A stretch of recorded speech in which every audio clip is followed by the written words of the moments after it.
Ustadz Somad, saya manusia banyak dosa, tidak sholat Jumat. Kenapa nggak sholat Jumat?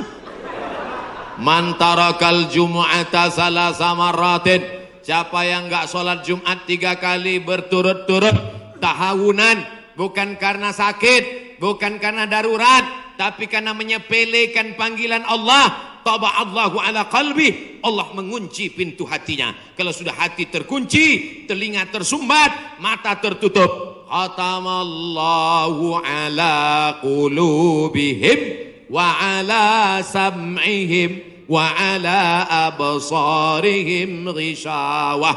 3 kali sholat Jumat kau tinggalkan, Allah mengunci pintu hatimu. Siapapun yang ceramah tak akan masuk ke telingamu. Na'udzubillah.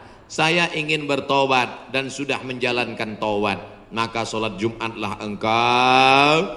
Siapa yang datang hari Jumat saat yang pertama seperti berkurban seekor onta, datang pada saat yang kedua seperti berkurban seekor lembu, datang saat ketiga seperti berkurban seekor kambing, datang saat keempat seperti berkurban seekor ayam, datang saat kelima seperti berkurban sebutir telur ayam.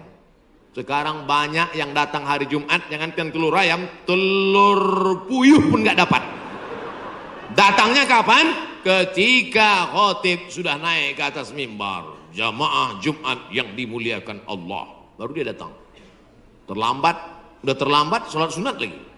Allahu Akbar. Pakai baju kaos tertulis, emang masalah buat lo. Orang kalau taubat itu malu sama dosa-dosa masa lalu, bukan bangga. Ini banyak juga orang udah taubat. Ustaz Somad, saya ini baru hijrah. Dulu semua saya minum, semua narkotika saya pakai. Ente taubat apa sombong? Orang taubat mengenang dosa itu melelehkan air mata, nangis. Ada juga bukan bangga. Ada juga sebagian jamaah sudah taubat nangis. Ustaz, saya, kamu menyesal minjam uang. La ilallah. Kenapa hati ini masih keras Ustaz? Belum bisa nangis di saat tahajud Ustaz. Datang seorang bertanya kepada Nabi an qaswatil qalbi, hatinya keras. Apa kata Nabi? At'imil masakin wamsah ra'sal yatim. Kalau mau melembutkan hati, kasih makan fakir miskin, usap kepala anak yatim. Siap? Ngaji jangan ditunda-tunda. Pulang dari sini langsung mampir ke rumah makan, beli nasi bungkus, bawa ke panti jompo.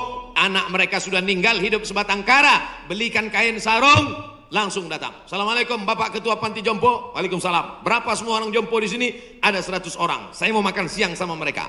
Semuanya 2 orang aja. Kebetulan kok nasinya cuma 2 kan. Melihat mereka nanti menyuap, menggeletar tangannya memasukkan nasi yang kau masukkan, maka disitulah hatimu akan lunak. Pergi ke rumah anak yatim, tanya anak yatim sudah berapa bulan gak bayar uang sekolah. Lihat bajunya, dijahit, sobek, dijahit, sobek. Rupanya kain sudah lapuk. Kain kelas 1 dipakai kelas 6. Belikan bajunya, senangkan hatinya. Nabi yang mengasih resep ini, an qaswatil qalbi. Azab yang paling hebat bukan miskin, azab yang paling dahsyat bukan susah. Azab di atas azab adalah hati yang keras. Wa inna minal hijarati lama yatafajjaru minhul alhar. Ada batu keras tapi masih bisa mengalirkan air.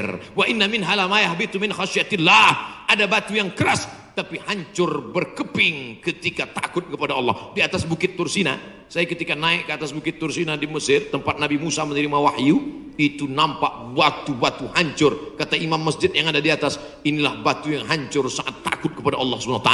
Tapi kalau sudah hati menjadi keras, maka tak akan meleleh apa-apa. Kalau ada orang tidak meleleh apa-apa, pelit, medit, bakhil, itu salah satu ciri hati yang keras. Lunakkan hati dengan banyak bersedekah. Saya kalau ikut pengajian, telinga saya tahan. Kalau ikut sholat malam, mata saya tahan. Kalau datang ke masjid, kaki saya tahan. Tapi kalau sudah keluar duit, dompet saya nggak tahan. Banyak orang ketika keluar, alhamdulillah masjid ini adalah wakaf orang-orang baik di Panyawangan, di Jawa Barat. Ternyata orang-orang Sunda, orang-orang Jawa Barat ini berwakafnya tidak tanggung-tanggung, langsung satu masjid. Mudah-mudahan akan banyak wakaf-wakaf yang lain insyaallah. Amin. Sekarang banyak juga orang berwakaf. Ustaz Somad, itu tanah saya wakafkan. Mantap. Begitu diurus di Badan Pertahanan Nasional, rupanya suratnya 5. Kenapa kau wakafkan tanah bermasalah? Karena bermasalah, itulah saya wakafkan Ustaz. Nauzubillah. Kalau hatimu masih keras juga, hadirlah di tempat penguburan jenazah. Berdirilah di tepi kubur tempat jenazah. Kubur, suruh kawan satu nyenggol dari belakang.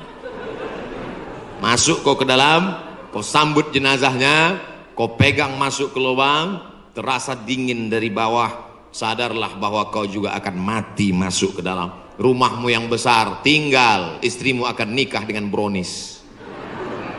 Mobilmu yang mewah akan dijual, suratnya akan berganti di kantor Samsat. Tanahmu akan diganti akte notaris. Kau hanya akan membawa 2-3 helai kain kafan, digulung macam dodol Garut. Apa yang kau bawa mati menghadap Allah Subhanahu wa taala? Ada orang Islam mati bawa seragam, ada. Tadi saya baru dikasih jaket kulit, sayang sekali, tapi jaket itu pun tinggal kalau kau mati Abdul Somad. Kenapa nggak dipakai sekarang? Panas. Apa yang kau bawa mati? Kalau pernah kau usap kepala anak yatim, kalau pernah kau infak sedekah untuk masjid, itulah yang akan kekal abadi.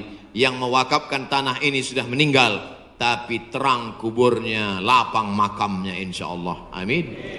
Pikirkan, orang yang cerdas bukan yang IP-nya 4, orang yang cerdas bukan otaknya hebat. Al-Kayyis, orang yang cerdas, mandana nafsahu, mampu menekan hawa nafsunya, wa amila lima ba'dal maut. Dia beramal, berpikir setelah mati. Ini banyak orang mikirnya setelah pensiun. Saya alhamdulillah Pak Ustaz udah siap nih setelah pensiun nanti. Memangnya yakin malaikat maut datang setelah pensiun? Banyak malaikat maut datang sebelum pensiun. Pikir baik-baik. Pikir itu pelita hati. Lama berpikir sakit hati.